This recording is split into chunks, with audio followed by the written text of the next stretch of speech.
அளவற்ற அருளாளனும் நிகரற்ற அன்புடையோனுமாகிய அல்லாஹுவின் திருப்பெயரை கொண்டு ஆரம்பிக்கின்றேன். அன்பான சகோதர சகோதரிகளே, அஸ்ஸலாமு அலைக்கும் வரஹ்மத்துல்லாஹி வபரகாத்துஹு.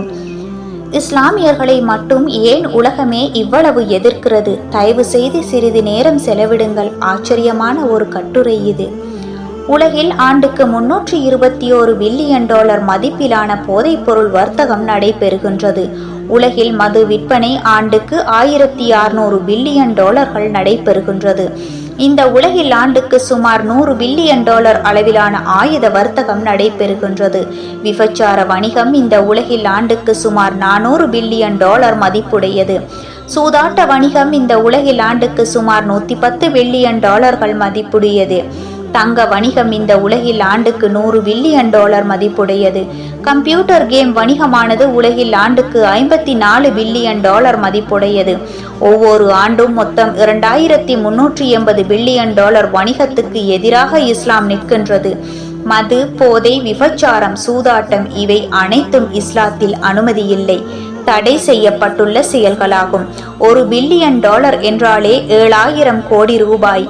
2380 பில்லியன் டாலர்கள் என்றால் 1,66,66,000 கோடி ரூபாய். 2017இல் அருண் ஜேட்லி வெறும் 336 பில்லியன் டாலர் பட்ஜெட்டையும் தாக்கல் செய்தார் என்பதையும் சேர்த்து கொள்ளுங்கள். மேற்கொண்ட ஒவ்வொரு தொழிலிலும் தனியார் கார்ப்பரேட் முதலாளிகளால் நடத்தப்படுகின்றன. மது, சாராயம், போதைப்பொருள், விபச்சாரம் கூடாது என்ற இஸ்லாமிய கொள்கையை உலகம் ஏற்றுக்கொண்டால் ஏற்படும் விளைவு நஷ்டம் 2000 பில்லியன் டாலர் போதைப்பொருள் மாஃபியாவின் வியாபாரம். பூமியில் குழப்பத்தை ஏற்படுத்தாமல் பெட்ரோலுக்காக பிற நாடுகள் மீது படையெடுத்து அப்பாவி மக்களை கொல்லாமல் இரத்தம் சிந்தாமல் இருந்தால் 100 பில்லியன் டாலர் ஆயுத மாஃபியாவின் வியாபாரம் முடிவுக்கு வந்துவிடும். இஸ்லாமிய சட்டம் ஒளிந்துவிடும். விபச்சாரத்தில் ஈடுபடக்கூடாது என்ற இஸ்லாமிய கொள்கை அமலுக்கு வந்தால் விபச்சார மாஃபியாவின் 400 பில்லியன் டாலர் வியாபாரம் முடிவுக்கு வரும். ஆபாச வீடியோக்கள், பார்ட்டன் வெப்சைட்டுகள் பாதிக்கப்படும். சூதாட்டம் கூடாது என்ற இஸ்லாமிய கொள்கையை உலகம் ஏற்றுக்கொண்டால் சூதாட்ட மாஃபியாவின் 110 மில்லியன் டாலர் வியாபாரம் முடிவுக்கு வரும். ஒரு பெண்ணின் நிர்வாணம் மட்டுமே அவளது தனி உரிமையை, அது கண்காட்சி அல்ல என்ற இஸ்லாமிய கொள்கையை உலகம் ஏற்றுக்கொண்டால் 100 பில்லியன் டாலர் ஆபாச மாஃபியாவின் வியாபாரம் முடிவுக்கு வரும். இந்த 2300 பில்லியன் டாலர் வர்த்தகத்தின் மீது போர் தொடுத்தது இஸ்லாம் தான். அந்த இஸ்லாத்தை எதிர்க்காமல் வரவேற்கவா செய்வார்கள்? இஸ்லாமியர்களை பயங்கரவாதிகளாக சித்தரித்து உலக ஊடகங்கள் இந்த மாஃபியாக்களை விலைக்கு வாங்கி இந்த மாஃபியாக்கள் வீசிய எலும்பு துண்டுகளை தின்று ஊடக மாஃபியா வளர்ந்திருக்கிறது, செழித்திருக்கிறது. இஸ்லாம் தீவிரவாதம் என்று பாடி நாடு முழுவதும் ஊர்வலம் சென்றனர். இந்த பணத்தை கொண்டு தீவிரவாதத்தையும் வளர்த்தார்கள். இந்த மாஃபியாக்கள் உருவாக்கும் பயங்கரவாதம் இஸ்லாமிய பயங்கரவாதம் எனப்படுகின்றது.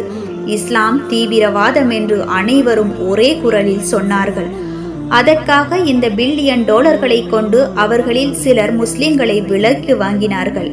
ஒருவரை கொல்வது எல்லாம் மக்களையும் கொல்வதற்கு சமன் என்று சொன்ன இஸ்லாம் தீவிரவாதமே மதமாக மாறியது. உங்கள் கண்களும் இதயங்களும் மதவெறியால் குருடாக்கப்படவில்லை என்றால் உங்கள் கண்களை திறந்து உங்கள் இதயங்களை திறந்து கேளுங்கள். உங்கள் இறைவனின் வார்த்தைகளிலிருந்து எவ்வளவு திறமையாக அவர்கள் உங்களை விளக்கி கொண்டிருக்கின்றார்கள் என்பதை. இஸ்லாம் பயங்கரவாதம் என்பதை எவ்வளவு சாமர்த்தியமாக உங்கள் இதயங்களில் பதித்திருக்கிறார்கள். உண்மையில் மனிதன் தன் இறைவனுக்கு நன்றி கெட்டவனாக இருக்கின்றான். திருக்குர்ஆன். கட்டுரையை எழுதியவர் ரஞ்சித் லால் மாதவன், மலையாளத்தில். ஷாஜஹான் சாஹிப் என்ற சகோதரர் தமிழாக்கம் செய்திருக்கின்றார்.